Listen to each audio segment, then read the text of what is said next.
दोस्तों, क्या हर वक्त भूख का लगते रहना या भूख से लड़ाई जीतना ही वजन को कम करने का एकमात्र रास्ता है? क्या आपको लगता है कि वजन को कम करने के लिए भूख से लड़ाई जीतना अत्यंत आवश्यक है, नहीं तो आप कभी पतले नहीं हो सकते? क्या ऐसा नहीं हो सकता कि भूख ही ना लगे और इस बहाने आप अपना वजन भी कम करते चले जाओ और आपको भूख से लड़ना ना पड़े? आज का टॉपिक आपको एक अलग तरह का पर्सपेक्टिव देगा। भूख पर विजय पाना या भूख को कंट्रोल करना या भूख से लड़ना जरूरी नहीं है। भूख पर फोकस का आपको इस तरह से करना है कि भूख कंट्रोल हो जाए और भूख लगे ही ना। ऐसे खाद्य पदार्थों पर और ऐसी टेक्निक्स पर आपको फोकस आप अगर करते हैं तो आपको ज़्यादा सक्सेस मिलेगा और आपका वजन ज़्यादा इजीली कम होगा बिना ये विल पावर की लड़ाई लड़े। आज का टॉपिक ये है कि क्या वजन कम करने के लिए हमेशा भूखे रहते रहना ज़रूरी है और क्या हम ऐसा कर सकते हैं जिससे कि भूख ही ना लगे और हमारा वजन ज़्यादा इजीली कंट्रोल हो जाए। टॉपिक पर जाने से पहले जो लोग हमारे चैनल पर नए हैं उन्हें रिक्वेस्ट करूंगा कि चैनल को सब्सक्राइब करें। हमारे चैनल का पर्पस है हेल्थ एजुकेशन के द्वारा लोगों को हेल्दी बनाना और इस मिशन में आप हमारे सहभागी बन सकते हैं। चैनल को सब्सक्राइब करके, वीडियोस को लाइक करके, कंटेंट्स को फ्रेंड्स फैमिली के साथ शेयर करके, टॉपिक के दौरान कुछ इंटरेस्टिंग बातें, कुछ साइंटिफिक फैक्ट्स, कुछ ओपीडी की इंटरेस्टिंग स्टोरीज, कुछ प्रैक्टिकल यूटिलिटी बातें और हमारा फाइनल वर्डिक्ट आपको बताऊंगा, इसलिए बने रहिए हमारे साथ एंड तक। चलिए शुरू करते हैं।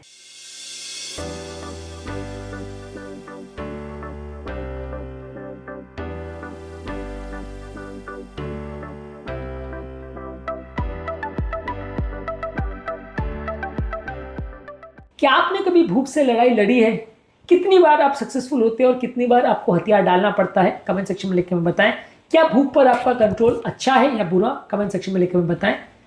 वेट लॉस करना सिर्फ भूखे रहना और भूख पर कंट्रोल करना या भूख पर विजय पाना इसी का नाम नहीं है। हमको अगर भूख पर फोकस करना है और इस तरह से फोकस करना है कि भूख कम लगे, तो वो एक ज़्यादा सक्सेसफुल टेक्निक है जिससे आप वजन को कम कर सकते हो। वर्ल्ड में सबसे ज़्यादा सक्सेसफुल मेडिसिन जो है, जो हंगर को कंट्रोल करके आपका वजन को कम करती है, यानी GLP-1 एगोनिस्ट यानी ओजेम्पिक या मोंजारो जैसी मेडिसिन जो है, ये मेडिसिन अपने आप में ये सबसे बड़ा सबूत है कि ये मेडिसिन जिस टेक्निक से काम करती है, आपकी भूख को कम करती है और इसी से आपका वजन कम होता है। यानी वर्ल्ड में सबसे ज़्यादा सक्सेस इन्हीं मेडिसिन को मिला है जो भूख पर वर्क करती है रादर देन आपकी विल पावर पे। अगर विल पावर को इंप्रूव करने से या अगर आपके सेल्फ कंट्रोल को इंप्रूव करने से ही अगर वो मोटापा कंट्रोल होना होता तो शायद हम उस पर ज़्यादा वर्क कर रहे होते हैं और विल पावर को इंप्रूव करने के लिए कोई साइकेट्रिक थेरेपी या कोई दवाइयों पर हम वर्क कर रहे होते हैं। लेकिन भूख को कंट्रोल करना ज़्यादा सक्सेसफुल और ज़्यादा प्रैक्टिकल अप्रोच है वजन को कम करने के लिए, और दवाइयाँ जो सक्सेसफुल होती है वो इस बात का सबूत है।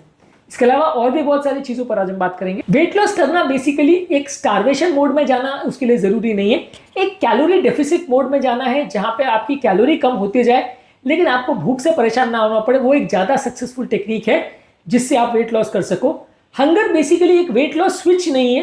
हंगर बेसिकली एक सिग्नल है जिसको आपको देख के सजेस्ट ये होता है कि बॉडी में कैलोरी की कमी है, पर हंगर बेसिकली ऐसा कोई स्विच नहीं है कि वो आए बिना आपका वेट लॉस कभी भी नहीं होगा।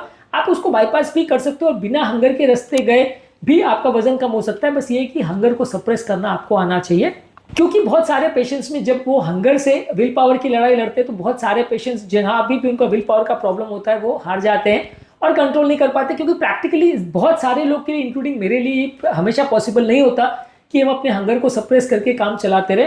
काफ़ी बार ऐसा होता है कि किसी पर्टिकुलर चीज़ से, चाहे वो फिजिकल हंगर हो या साइकोलॉजिकल हंगर हो, हम हार जाते हैं और हम उस चीज़ को खाने के लिए विवश हो जाते हैं, जिससे हमारा कैलोरी कंट्रोल बिगड़ जाता है। तो हंगर को कम करने पर फोकस करें, ना कि उससे लड़ाई लड़ने में। क्रॉनिक हंगर की वजह से अक्सर कई बार लोग बिंज ईटिंग भी करते थे, जिससे आपका वेट लॉस का प्रोग्राम गड़बड़ हो जाता है। यानी लंबे समय तक आपको भूख लगती है, आपने 10 बार में से 9 बार तो हंगर से लड़ाई जीत ली, लेकिन 10वें बार आप हार जाते हो और उस समय आप इतने बुरी तरह से हार जाते हो कि आप बहुत ज़्यादा खा लेते हो और एक समोसा खाने के बदले आप 5 समोसे खा लेते हो, जिसकी वजह से आपने जितने 10 बार मेहनत करी वो पूरा वेस्ट हो जाता है। 2020 में एपेटाइट जर्नल में एक आर्टिकल पब्लिश हुआ था जिसमें बताया गया था कि बहुत रिस्ट्रिक्टिव ईटिंग पैटर्न जो लोग रखते हैं वो रात को ओवर ईटिंग कर लेते हैं, जिसकी वजह से उनका वेट लॉस सही तरह से नहीं हो पाता। आपके हंगर और सैटिस्फैक्टी जो है वो बॉडी में बेसिकली हार्मोन्स से गवर्न होते हैं।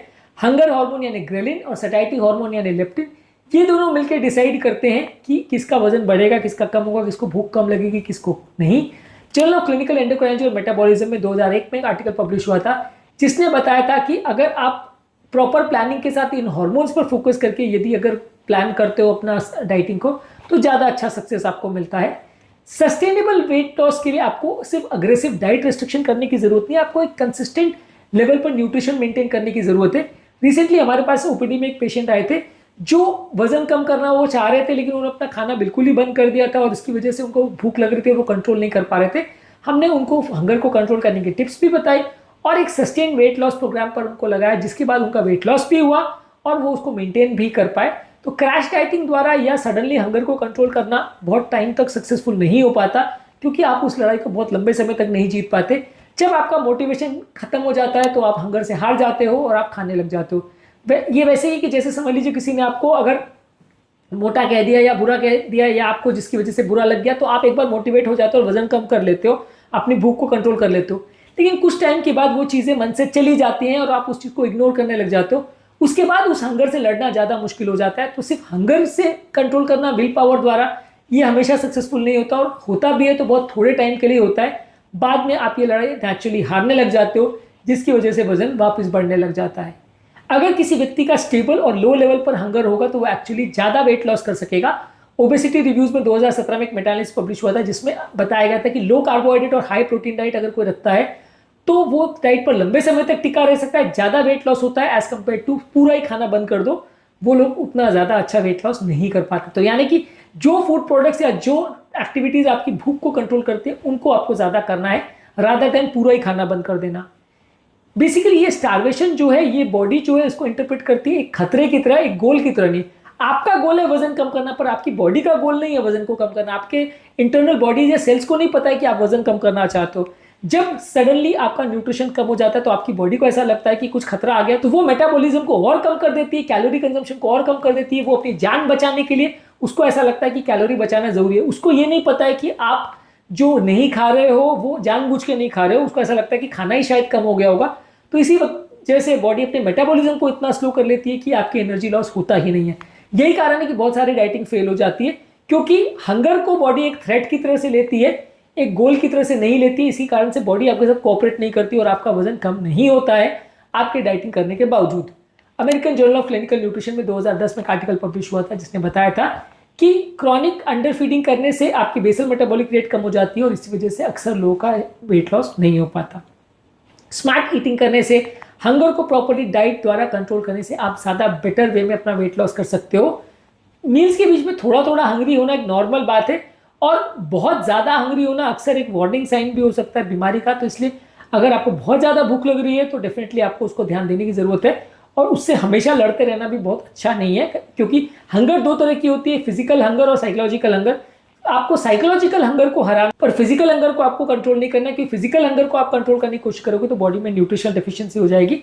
फिजिकल हंगर और साइकोलॉजिकल हंगर क्या होता है इस पर ऑलरेडी हमने डिटेल वीडियोस करे हैं। बहुत सारा हंगर जो है वो आपकी इमोशंस, आपकी हैबिट, आपके डिहाइड्रेशन और बोर होने से या एंजाइटी स्ट्रेस से रिलेटेड होता है, जिसको साइकोलॉजिकल हंगर बोलते हैं। ये बेसिकली वो हंगर होता है जो ज़्यादा भूख बढ़ाता है, आपको इसको ही ज़्यादा कंट्रोल करना है, बाकी हर तरह के हंगर को कंट्रोल करना ज़रूरी नहीं है। बहुत सारे ट्रेडिशनल डाइट्स जो है वो इसलिए फेल हो जाते हैं लॉन्ग टर्म में, क्योंकि उनकी वजह से साइकोलॉजिकल स्ट्रेस डेवलप हो जाता है, जिसकी वजह से आपका वेट लॉस सक्सेसफुल नहीं हो पाता। 2015 में लैंसेट में एक आर्टिकल पब्लिश हुआ था, जिसने बताया था कि क्रॉनिक हंगर की वजह से बहुत सारे लोग ड्रॉप आउट कर जाते हैं और बाद में वो वेट लॉस नहीं कर पाते हैं। स्टार्व करने से खुद को आप थोड़े टाइम में अपना वेट लॉस तो कर लोगे, लेकिन बाद में नहीं कर पाओगे और आपकी बॉडी मेटाबॉलिकली अनहेल्दी हो जाएगी। इसके अलावा हंगर ड्रिवन प्लान्स में बॉडी में स्ट्रेस हार्मोन्स भी अक्सर बढ़ जाते हैं, कॉर्टिसोल लेवल भी बढ़ जाता है, जो कि आपकी हेल्थ को बिगाड़ता है और इसकी वजह से आप अच्छी तरह से अपना वेट लॉस नहीं कर पाते, उल्टा वजन कई बार बढ़ने लगता है। अब फाइनली आते हैं इस बात पे कि हंगर को कंट्रोल कैसे करें। सटाइटी बढ़ाने वाले हार्मोन्स पर ज़्यादा फोकस करें। अंडे, चिकन, फिश, दही, टोफू, प्रोटीन्स, ये सारी चीज़ें ज़्यादा खाएं। फाइबर वाली चीज़ें जैसे सब्जियां, fruit, whole grain, chia seed ज़्यादा खाएं। हेल्दी फैट जैसे avocados, nuts, olive oil, fatty fish, ये सारी चीज़ें ज़्यादा खाएं। पानी ज़्यादा पीजिए। इंटरमिटेंट फास्टिंग करिए। मानसिक तनाव को कंट्रोल रखिए। 7 से 9 घंटे की नींद रखिए। शुगर को बिल्कुल कम करिए। मैदे वाली चीज़ों को बिल्कुल कम करिए। चावल को बिल्कुल कम करिए। ये सारी चीज़ें आपके हंगर को कंट्रोल करने में मदद करेगी और सस्टेन वेट लॉस डेवलप करने में मदद करेगी। तो ये सारी चीज़ें आपको करनी है रादर दैन हंगर से लड़ाई करना। तो आज के टॉपिक में हमने जाना कि भूख से लड़ते रहना ही वजन को कम करने की सीढ़ी या कुंजी नहीं है। यदि आपको अगर वजन कम करना है तो हंगर को सप्रेस करना आना चाहिए, उससे लड़ना नहीं है। उसको कम करने के तरीके पर फोकस करिए, तभी आप अच्छा वजन कम कर पाओगे, उसे मेंटेन कर पाओगे। उम्मीद करूंगा कि आज के टॉपिक का पर्सपेक्टिव आप समझ गए होंगे, आपका टारगेट कुछ हद तक चेंज हुआ होगा। यदि आपको ये टॉपिक यूजफुल लगा तो फ्रेंड्स फैमिली के साथ इसे शेयर करिए। टॉपिक एंड करने से पहले जो लोग हमारे चैनल पर नए हैं उन्हें रिक्वेस्ट करूँगा कि चैनल को सब्सक्राइब करें। हमारे चैनल का पर्पज़ है हेल्थ एजुकेशन के द्वारा लोगों को हेल्दी बनाना और इस मिशन में आप हमारे सहभागी बन सकते हैं। चैनल को सब्सक्राइब करके, वीडियोस को लाइक करके, कंटेंट्स को फ्रेंड्स फैमिली के साथ शेयर करके आपके कमेंट से बताने में मदद करते हैं कि आपको हमारा कंटेंट कैसा लग रहा है। प्लस हमारे लिए मोटिवेशन और इंस्पिरेशन का भी काम करते हैं। तो कमेंट्स करते रहिए, कंटेंट्स को देखते रहिए और हेल्थ के सफर में हमारे साथ आगे बढ़ते रहिए।